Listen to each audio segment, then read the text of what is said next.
Hidden in the quiet hills of Karnataka lies a world untouched by time.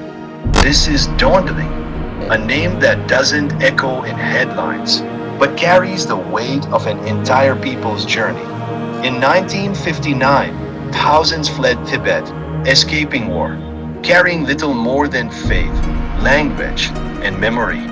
From that pain, Dhondeling was born, a Tibetan settlement built not just of stone, but of spirit.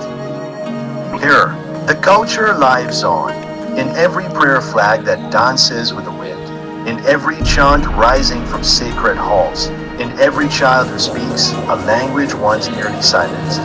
This is more than a place.